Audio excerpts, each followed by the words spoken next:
Episode for high GC news. Mima ubibia akwaba had the latest hot nkwa era me de bremo. Enuti zonya subscribe to channel dia bo modia say over subscribe.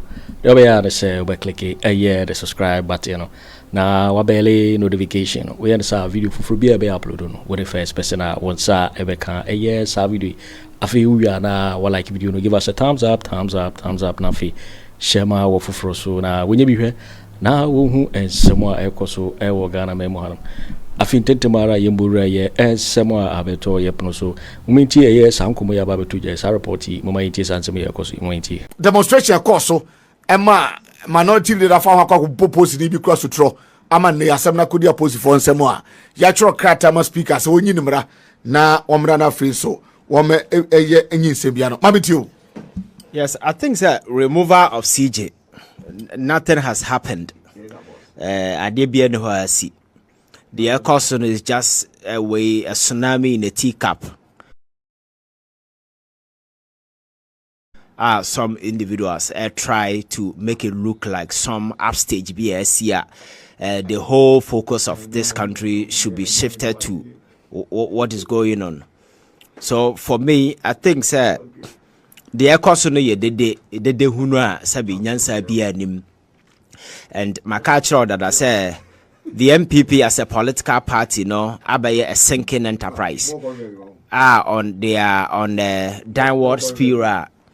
O had the ekoso na anything bia ekoso a mfaso nisu bia no na obohu se na omakwa akodi achire, because so far the process to remove Chief Justice no nye ade a obeka se obia from mmerabia na say the constitutional provision as outlined in the 1992 constitution, you know, there has been any way be a obi ayabuso, because processes no has been outlined. So you person remove Chief Justice free why and anya there any say because constitutional framework not taught it why say a time will come somebody may become a Chief Justice and may decide to go wayward and I become a rogue agent. Or did the very sacred institution of judiciary and that window was created in an event such a thing happen. This is the avenue that has been given to us as people. Now you can remedy the situation. So it's a constitutional framework. Our constitutional framework is not taught it twice. And now that process has been activated. It's not the first time such processes have been activated. Because in recent times, what happened to your friend is Madame Charlotte Osei as AC boss. The same process was activated. The same thing is a window that was created in the constitution. Akufo Addo used that particular process based on Nehemiah Ekoso. Till date, even in that petition, Nipo or this petition, there will be a nimno, but Charlotte Osei was removed. Abra Anas an investigation or the report Ekoye. President Akufo Addo suspended 4 judges. Yedi assembly no pamo munyina because of issues of corruption. President John Mahama and the NPP 14 the country. Mami Afenyo Loretta, Afenyo Lamte, Afenyo Shraj boss. She was appointed by Professor Mills. And not Dompreh, one other Richard Niyama in the NPP submitted a petition in 2016 to President Mahama. Abra committee in the year no juma who say Mahameno and 7 or more kafano no kreno. The woman was removed. So activating such a constitutional provision to remove somebody from office, is not something a been see that mama about 4 instances. Yes. But the mere fact of be a Chief Justice doesn't mean also Ghana. No, the Chief Justice, just like any other person, working for the people of this country. So at any point in time, if Nema Oyeno is in direct contravention with established rules of engagement, you will need to suffer the consequences. As at now, nobody has Obianu who Chief Justice a free ho. But the Nyomne Nema MPP for they are making it look like they have a particular interest in the CJ now because President Mahama by and run a mechanic baby said individuals of Molusu or Moju and Yenipaketwa. Yeah. Oko your friend is saying Confanochia. CEO no say Omoinedi. Yeah. Oko Tamala, CEO no honor, and several other individuals, high profile individuals are more loose or more because of change of government. Why are they not protesting? Why are they not saying, say, these people are being hounded out? Why are they not challenging? But particular interest is placed on Chief Justice.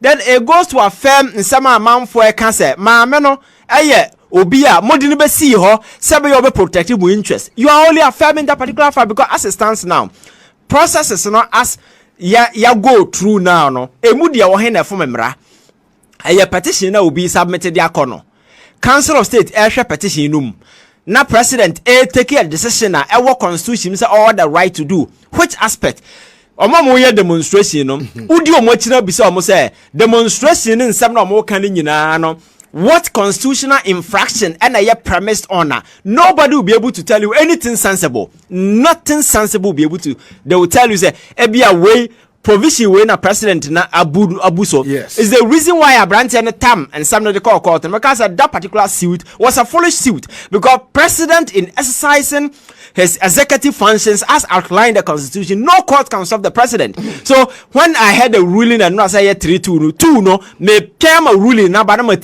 how the two dissented because it doesn't make sense because near nana ekoso no process constitution they say president a receive petitioner unforwarded to council of state. There is nowhere in the constitution that says at that point the chief justice must be given a hearing. Constitution who go further say committee set it up as a principle of natural justice the accused must be heard. That one has been written in the constitution say you set up a committee and the chief justice must be heard either in person or by a lawyer. Okay. But at the early stages no my catch said that process is not an adversarial process. Any adverse finding can be advanced against the chief justice and you just say petitioner diabano doesn't meet the threshold to make a petition. Okay. Is it competent enough? It is not an adjudicatory body. I'll go into the merit of the issue. So at that point, so when the chief justice on the side of the matter per the constitution, we don't breach any law. What I say, but the president thought it wise at this point. You let me give her a hearing, and the woman was given a fair hearing. Council of State at the issue, so near conclude say. And some at this point, there is merit. We can't just brush it. And then the constitution, that article whenever a committee is set up, president have a discretionary power to exercise, and that discretionary power is either to allow the chief justice to stay or allow the chief justice to suspend the chief justice. That provision, and we a Ghana Bar Association. Now when a winning member now be cancer same way when I say ode winyan sabato in China wabe speak to emotion, raw emotions as a binyansa anima. People will question you. Say mrana okosunyane kwa sebi. People begin to question your integrity because it is quite clear and outlined the constitution say president that power either to exercise or best suspend the chief justice, and in this case, why exercise here? What is your problem? So for me, Sanka, there's any of these institutions and any of these parties has been able to premise this whole argument. Oh, President Mahama article we see and you say, but so far this provision has been breached. Nobody will be able to tell you anything sensible apart from the emotional crusade campaign we're embarking on, and then Afenyo Markin. We saw in a video this is a sitting member of parliament assaulting the police officer in uniform. Like I was a honorable person.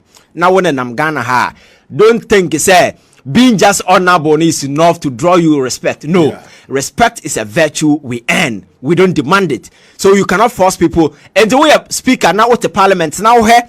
Some of your members babon thing.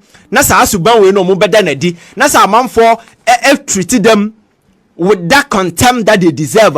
You cannot hold anybody to come and say we are inviting you before privileges committee, because if there is anything privileges committee, this individual should be standing there and be telling parliament why people will go out there and embarrass themselves in the manner that we saw. So for me, I'm expecting the IGP and his team will make sure this particular issue they don't brush it aside, because the MPR sort of police officer now say you let it go, you slide and nothing happens. At the end of the day, and ordinary people will be assaulting police officers, and in that case you can act. You understand? We cannot just be creating a lawless country where people think because they empower they can just do anything and get away with it. In the first place, a demonstration because it's not premised on anything sensible. They've not been able to tell us why they are doing that. demonstration. No constitutional provision has been breached. There hasn't been any way be obi aya betimi akasa ade we ya breach way. Enti, what is the basis? But I've always said, demonstration protestations are legitimate constitutional tools among for employed to register their displeasure. Allow them to demonstrate, but Ghana for will know them for who they are. But this particular way na yakwa do no, the guy has crossed his Rubicon, and for me, this is the time for the state to show, say indeed, some of these things, this nasty occurrence, cannot be allowed to slide, because at the end of the day, if things like this, where an honorable, so-called honorable person is seen in the video assaulting a police officer, when the police officer is in the uniform, he is not representing himself, he is representing the authority of the state, and this is a minority leader assaulting a police officer. It's a big issue. Oh, exactly. Because and Ghana, we can do the same thing. You understand? Because now no, who MP no, your parliamentary duty now. No.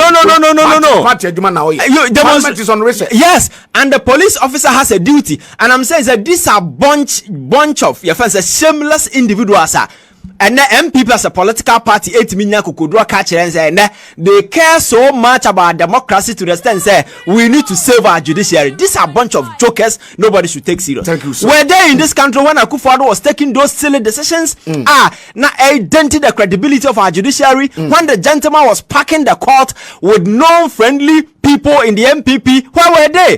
These are a bunch of jokers. I think that we don't even need to waste time on them, because say Niamana omo eka ho aseme no happen thousandfold under them, and during that time we saw massive and flagrant constitutional breaches. For instance, look at how your own friend Domlivo, how he was treated. Nipana ye dia semadi no or court ye tenasema ye friends or retirement and send ye dia sem no, and several such occurrences happen okruma. What is a Ghana bar situation? Sorry, and suddenly you find your voice. You think people will respect you because you are a lawyer. Hey, come on. You see, suddenly, man, when you meet ignorant people who don't know their left from their right, if you want to be respected, when okasa, you need to prove that indeed you are educated, you are a lawyer, not just because didn't that okay. What is American? All right, me that say yanko yanim na owura dubo Kwabena dubo inda eda yoko cells. Yes, so I start here on Twitter to Niama. My name is the 4 man dear. And 7 days now. So, you know. Okay. Was it and your party any be one more? Attorney General de Abono, but what then you assign your party in your modia? You them politicians when your party are more than girlfriends in Mabusia for a dinner to Monia lifestyle audit of all their family members. Lifestyle audit, all their family members.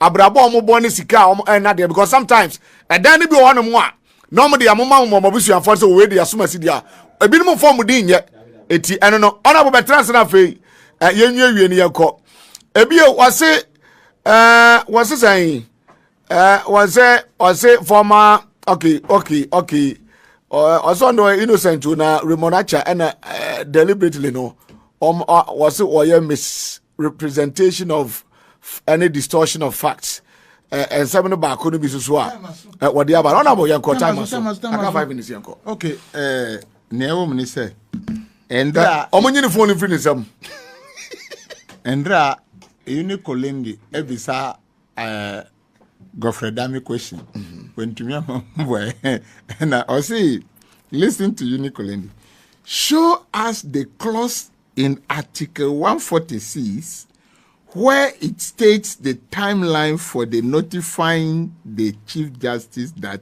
a petition for her removal has been received. Damian to young Kaushi is a asem ayer kwasiasem. Etiefo. Nia ekosu ni nyina no. One say uko share Article 146 subsection 6 subsection 10A. Near Mahama ni nyina edemufua demu yopo. Oh, one say mabuma me nya lawyer no, but my share that come so shamra. Yes, we are formal lawmaker 146 shamra point 6 okay, we are now call point 10 okay, we are now call point 10A now say bibia da hopefe inti inde ye bisa MPP for say omumbra be kire ye bebia Mahama fum His Excellency efa Torkonoo ni suspension wa omuntumi nyobeka kire oni say oh na mahama petete enu nti no hesade no mahu NPP for support grassroots ministramu Afenyo Markin mu omuni menukure no but debi omu dadamo Yeah. debi omu dadamo the first minority leader osi police abunu ana ono abu police ni onu ni Afenyo Markin ka kire Ghana for say onu de se hwin fa ne ho enti no NDC for na bebu nkunta ama Ghana for in 2028 enu nti se asemba onu obetwe ni tan na se NDC for di na chia at the end of the day no na 4 years no na asa enti misramu a Afenyo Markin NPP for don't listen to them. His Excellency is following the Constitution. Say assembly wo His Excellency aye enya NPP for Omufambra. Yeah. In going for third term, we cannot use the judges, the Supreme Court judges for a president, a sitting president to go for a third term. You can't use parliament because it is an entrenched clause. And in entrenched clause, you must go for a referendum. Now, sa referendum no NPP for betuaba. NDC for betuaba. And no number yes or no, yes or no. Afenyo Markin on you now. Yeah. They do it. Into politics no more ye. Minim ni enti a police ninu entumi a matwa de no. So say edan nfin. Yeah. Someone say who disguise who ko ran kodam a ye fa say we akoda. Enye za. Say or the chichi koko for any chichi no dey ashanti police ninu wa hu. But Afenyo Markin susu na di kan ana onusu to police no twade o. Yeah, so far you wait. Afenyo Markin claims oni any video be our evidence. But police video police did the video. That's right. Our tone is born. That's right. Yeah. For so admitting it there. Or no the enemy will need there's no video evidence. Consider all kind of daisy here. I can cross on the call washroom. Not the other just entron kwa. Na mo Afenyo Markin dede we ako ye vene say wako demonstration na police na kobona edga ensanjo for ko omuni video endre akro ma bu nsentroni nanu atinka TV omo se oye TV3 ni endra me kwatinka makonho abrante no yegunu mo journalist su fonzu no mo anka ho fio senkandisi ene obo da se na mo yase na anka ma fa ni ya ya bo no afa tape number dia yehu ye.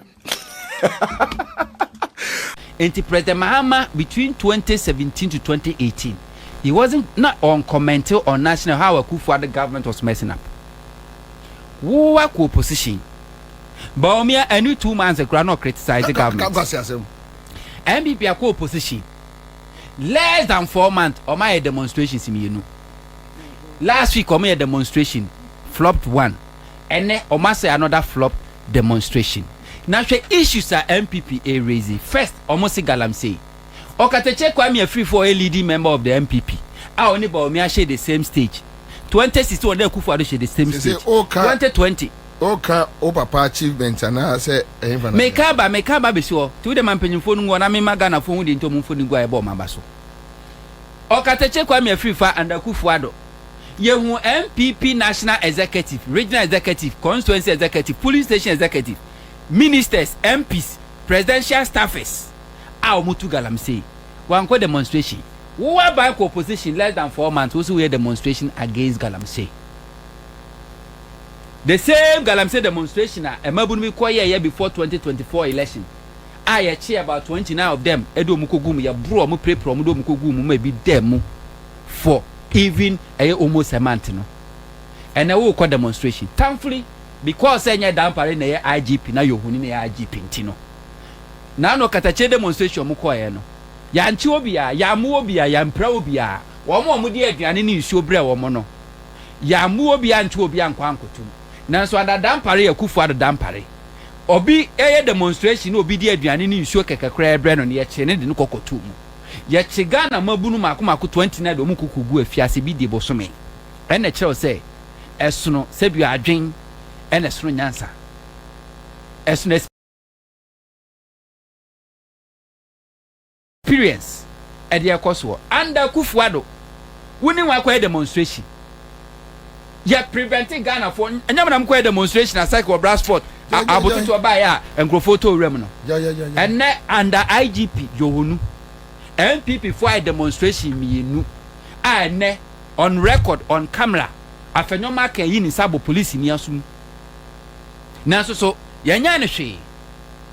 But minim say dania omo nim se wo se mra ya adwuma se ho na mo anche no a ene the video no akọ viral.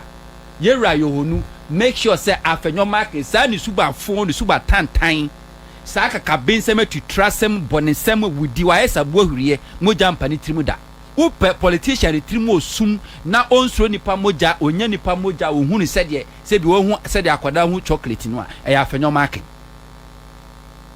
sa ni sunu de te ukọ we ni ba de oye authorizing crofo wo honom no enne wabo police ni sutro on live camera me paacha samwanti no a na se obi kobu police ni a na eyemo police fo no na mama kwan si ya sort police officers ni emfo muni because Afenyo Markin a kire kwan no some ye demonstration about water minim say ene beba so say get to Torkonoo and am demonstration e ho beba ho but talking about the dollar what ba betina Ghana kunya so 8 years e wo mu 96 months ene wo mu obefa dollar from 4 Ghana cedis o kono na eye almost 17 Ghana cedis Ghana 4 year de omo beye empire omo bebo ehun akom tene Pentecostal and charismatic for sorry empire omo bo nananom nsa omo yie said the dollar beba from ni nyina echi no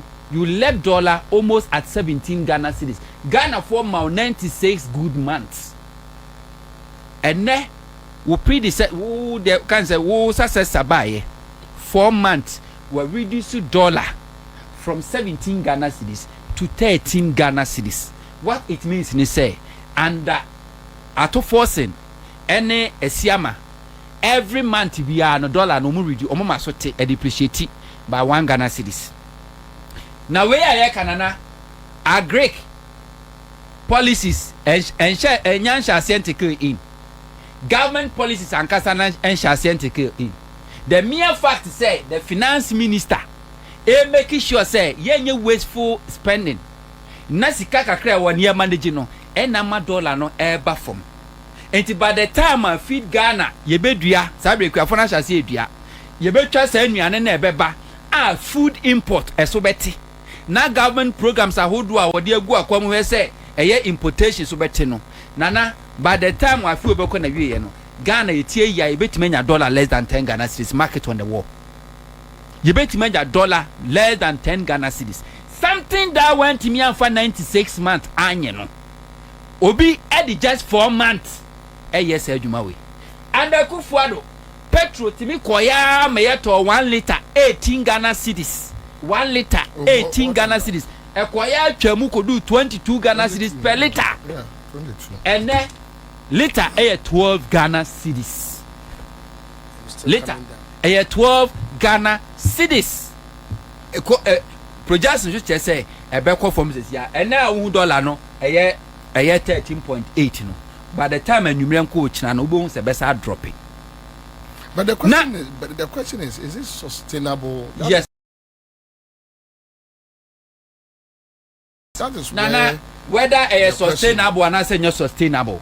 Se Akufo Addo buy no ultimate free for Ghana cedis and or they buy 1 Ghana cedis within 4 months. And Ghana 4 born abaso. Akufo Addo buy ultimate reduce dollar. When to reduce dollar. Wo be fire just 4 months. What is so 4 Ghana cedis? I mean, jadi 4 and 1 in how. Now your position, I will call free about just 4 months. So what your political strategy now in Nyansa? What do? You keep quiet. Now what change? NPP force the moya adie. One I'm sure that me shit about state properties market no shit.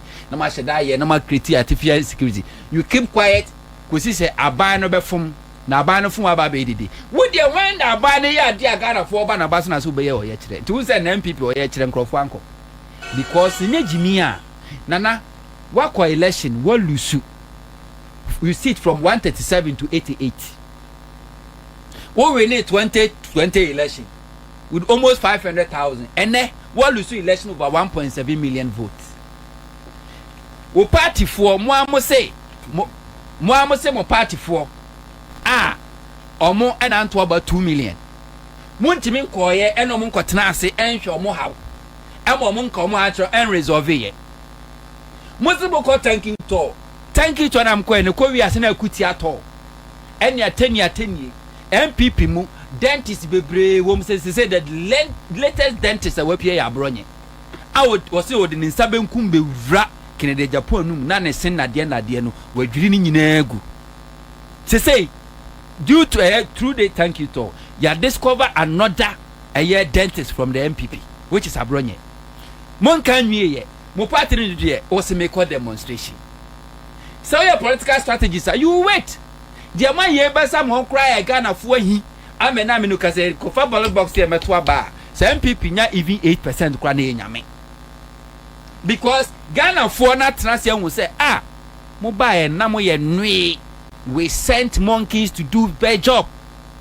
Enfuin kwakuo enwe aye suma mo sam nkoya no madwuma because na Ghana for be free say abo kwakuo ni adre enfuin omotinua so omotimi hopping from one branch to another branch and into no adwuma anoma betumi aye no adre su betumi aye eno de mamo ena mo prove say no.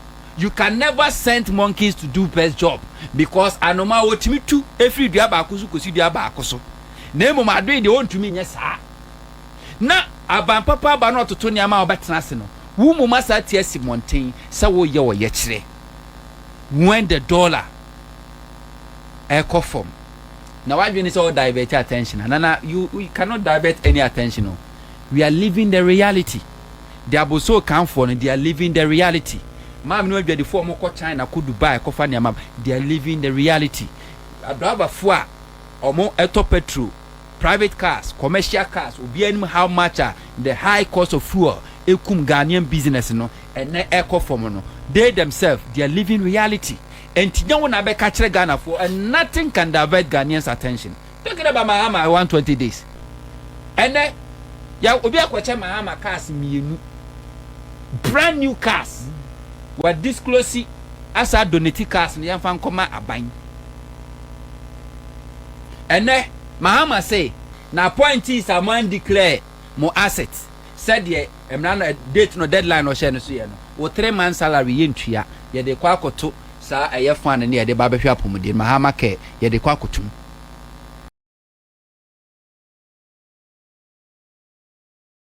You can never get this from anywhere. NPP nanobeka say exercise futility. One, they are not demonstrating to create any awareness. They are only showing omu solidarity to omumada Torkonoo fidie yi no awoko. And no amount of demonstration said the Torkonoo nankasa kai no you can make or see no amount of the noise. The law can make all the noises. You can make all the noise, but the law is the law. Ubet my demonstration biya open. Get to Torkonoo is never going back to the bench as a chief justice or even the Supreme Court judge. We na juma. Oko na de ba kwa many can say. NPP for say the judiciary is under siege. Na I say coming mami kabia mamono na I say. Na sometimes and come the bottle na meje mama mo fa and meja mo ha contem na meja ma mo fa no afa de akanyina me fa 10% na 90% na esisa aboa bia bedi waduane a eya enye ya se Kweku Annan sa hia sekan odi waduane a ya papa because Kweku ne nsa ye ma 5 said the nipa de tie no a enti ya na ya na abufu na ehi say ye nipa ye de sika ye sabe so sika ma do edua bro na Kwaku si dua so hwe ye do no hwe ye dua no hwe abro ni ye do ase no hwe enyi obebu awe mreko a wono ne nsa hye sika a wono senko obi akura be kasa na nkanye NPP for say judiciary I say really you and the NPP momo penso ena a whole judge or painful or bad painful teenager mo wo di asem already mo bad boys Delta Force etumi akọ boost security coordinator. Come on, me economic aspects we discussing different. I think I will have a very good show. You can't even have it. Of a maybe yes, yeah. List of the oyade. No, and I'm can say we are canning in a boom. You can't bring your book. List is any open. Say pictures no go on now. All can demonstration. Oh, I see. Yeah, list is any open. Afra frasa. And I will. Afra here wo. I to also. Oba pay for a charge of teenager. Already, Makwa Bo regional security coordinator. And Edmakwa Kujina court. Edimu Kujina court wa. Namu nuano masa ako vandalize courts. Sorti Oba pay for a judge. She has to run for her life. Muye na masa bribe the same judiciary no. Before cry ebedi masa munu musa mo court ni ebe fine mu 1008. Na wuntumi akopɛ 1008 amamu de ahye mu botom. Judge nya pronounce judgment say I fine mo you are hereby fine 1008 na no matum botom ma isika mo kwa kotua. First of all, we the counterfeit akoto wi our court down. Any achewo. Wako security coordinator. Yeah, do court so akwa sort court as vandalize court. This thing happened under NPP. Nobody condemned. Nemum de Akufo Addo here and say even before cry bedu o masem na Akufo Addo can say they have shown remorse. O ma che nu hu. Under NPP. Kennedy Agyapong and open president edi. I sen in ade nko an egu nanum abronye the dentist oba betwini nyina egu enche.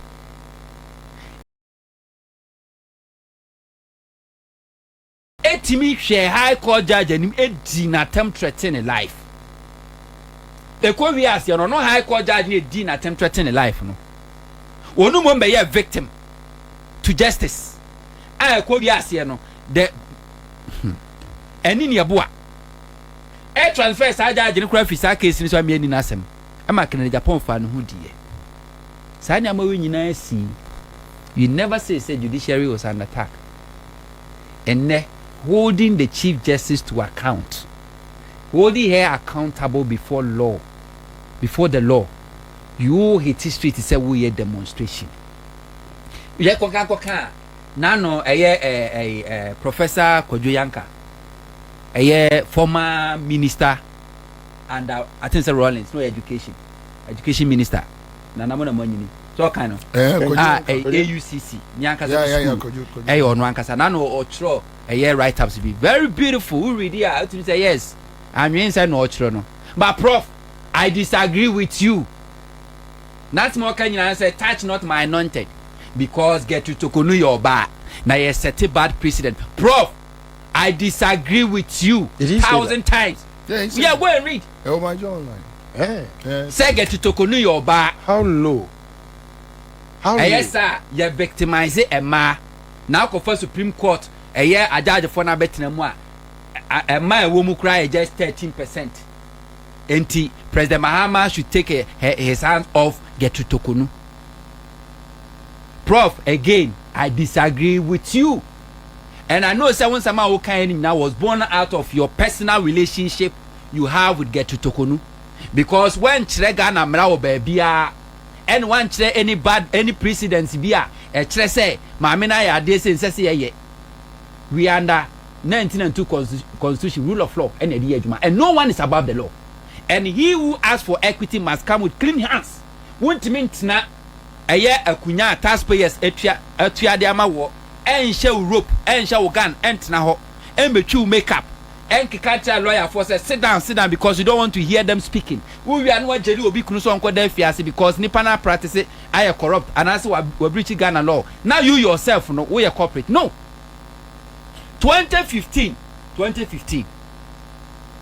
Samo kan Loretta Lamte Shrad Sadron na your boss. You throw petition to come out President Mahama Sadron president. Say maame no ayi public fund Ghana for sika 182,000 what they are doing what they are called renovating official residence a year bind there what they are called renovating what team 182,000 Ghana to President Mahama Jinedi Sabrani ante Professor Yanka yante NPP for obi ankasa maame ne yoba na President Mahamadu tu sa na mo no e yoba no odi nani yante Professor Yanka 2017-2018 Charlotte said ni baby we akete ete yes nkofo be throw petition Eda come president Charlotte says oh president me part of me copy of the petition I want to know where do they about me yes die amount ye de come my petition no come Chief Justice Sabres of Yakufu and no to be an ka say the current constitution no the process I they appointed the Chief Justice and the process I they remove the Chief Justice no enya fair but the same yes of Yakufu one no and Akufo Addo man back pass a bra petition against NPP for nankasa tena Jubilee House a true petition and the command no say only Charlotte said when Charlotte say a requesting from then Chief Justice of Yakufu and all talking about fairness no or catch Charlotte says oh don't worry everything will be okay well man the petition be they never gave her opportunity to even see or witness or even not to talk about providing evidence and answer on another side of the story like the President Mahamadu Bawumia Torkonoo. We Charlotte said yante Professor Yanka yante wonka ana say Charlotte said na wuni so e bema yante wonka condemning that act you never wrote anything ekatre Ghana for say touch not my anointed Charlotte say oba Loretta Lamte no oba ni nyina two president Mahamadu Loretta Lamte di Akufo Addo be Charlotte say di one tromu bia ene du nua so dia o ka che President Mahama say onyi ni sa off no say President Mahama taking the hands off making sure say get to Torkonoo sa betra on ma ye ni Ghana for you be push for the impeachment of President Mahama so ma get to Torkonoo. No, but it depends on the findings. Now, what is findings? Findings in the say because findings in the say Loretta Lamte spending taxpayers' money 182,000 at the renovating official residence. The same Mahama the Yinedi. Uko get to Torkonoo on one person response or try to come out present. Wajet to say yes. What the one person about replacing the bodyguard. Emma trip wa a year official no or diverted the coin unofficial. Emma Ghana is spending 109,000 Ghana cedis. I want the back plane ticket to pay 109.9 billion cedis. And what she was sad Ghana taxpayers money $10,000. Editria on one casaneba a year per diem. Which was 170,000. 170,000 plus 109,000. Is it not over 269,000? Now, one no Loretta Lamte 182,000 yinedi. Now, who do I be spending taxpayers' money? I will see taxpayers' money 279,000. A year amount now because when I want fair, and I said because when I will ship, and I said because when I said you're brought for there. Who could to Rwanda? Na o de omanga na tika enetra plane ticket amano. Because who could na who ne be man were several years no. Say bosumi bi ankra man per dia man ka be chasa 6,000 di amano. Just because we do a check on one trip akotwu and intini for Ghana a taxpayers money is $6,000 entry ka because what play outside home it is $6,000. Would ya Kwaku Annan ka man fa huni and to go farmer me na nkasa the response or the buy no wa admit it and you have been a car wa admit it now which part of the constitution and the NPP before some demonstration Afenyo Markin a lawyer NPP general secretary or a lawyer akwaya say bi wo wuru say apotra wa many poison DJ Caleb or see a lawyer wo mu nyina kasa ye which of them NATMIA quote the any act of the law or the constitution a chere President Mahama criminologist the criminal also a lawyer o matimi a chere which part of the act or the constitution President Mahama breach aso mo ka nyina say oh or your ba oh your ba fe da Afenyo Markin cries say yenya sa politics of retaliation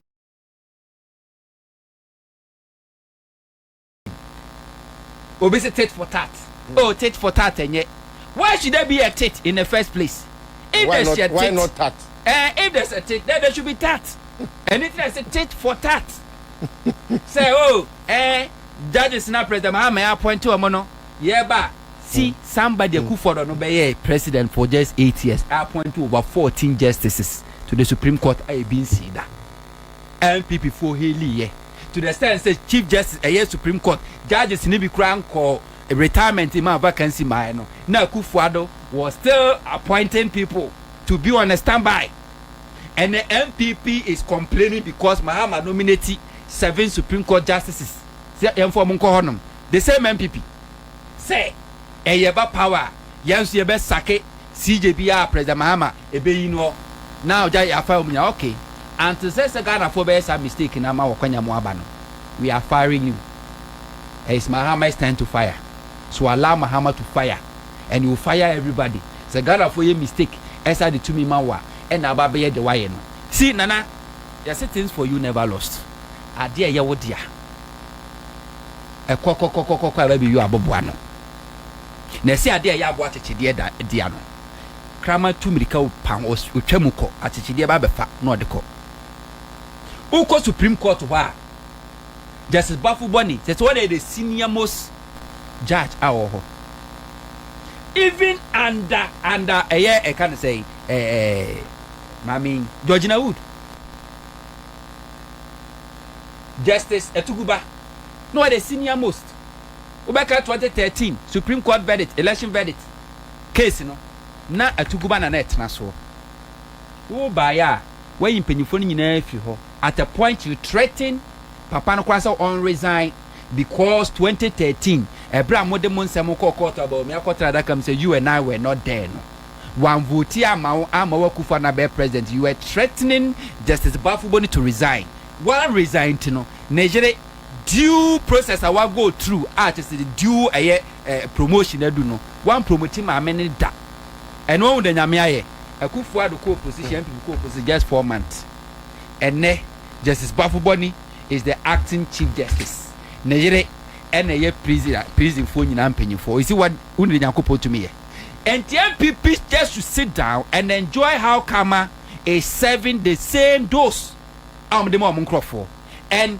some people so make demonstration is within their kind of constitutional right because in Ghana's political history there's no single political party organizing demonstration more than MPP.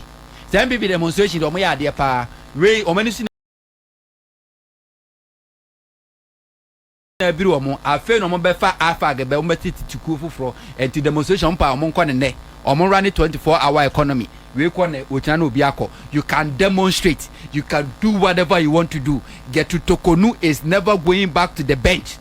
Gertrude Torkonoo she is fired.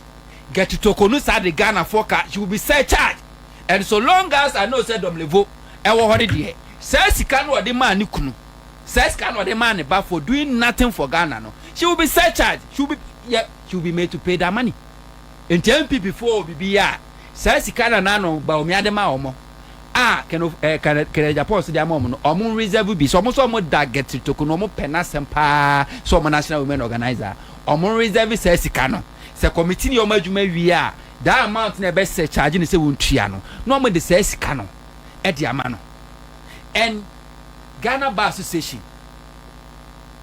and so obi ehu omo and the Ghana Bar Association chere what is constitutional and the unconstitutional when is not within their powers. Who has the power in Ghana to determine what is constitutional and what is unconstitutional is the Supreme Court. And the MPP member no corporate presidential no akasa kra oye Jáil da wo twen Jogati no ye $2 million akodi no ho Nigeria and a Ghana Bar Association president and no be ka kire Ghana for say the president aye no unconstitutional constitutional fines no breach so a muntumi nkyere Nana it will make a lot of sense. Don't you wonder why some of these people are lawyers? Yeah Nana it will make a lot of sense say wa wakra nyama a onum so nyama wo ship so a eba obekwa ko gina Kutuka airport terminal 3 na wa twen wo ship say ba be gina terminal 3 no wa nyama it will make a lot of sense than to waste your time and hope, say, Gertrude Torkonoo, after suspension, no, she will be restored. She will never be restored. Name more the Ghana Foka. And Timwa, Makwaje Parian for and NPP so many so many 5 political parties. 5 political parties is why a woman be a. Me free original studios never. Kufiakpalu demonstration just 1 hour demonstration. I bet that original TV studio that was that hot and I'm so bra obre. Who are going to that one because this is eternity. Yeah, eternity. I know Kwasia we eternity. Say Afenyo Markin and all be breath. Gabby, I'm going to pa there. O my like you.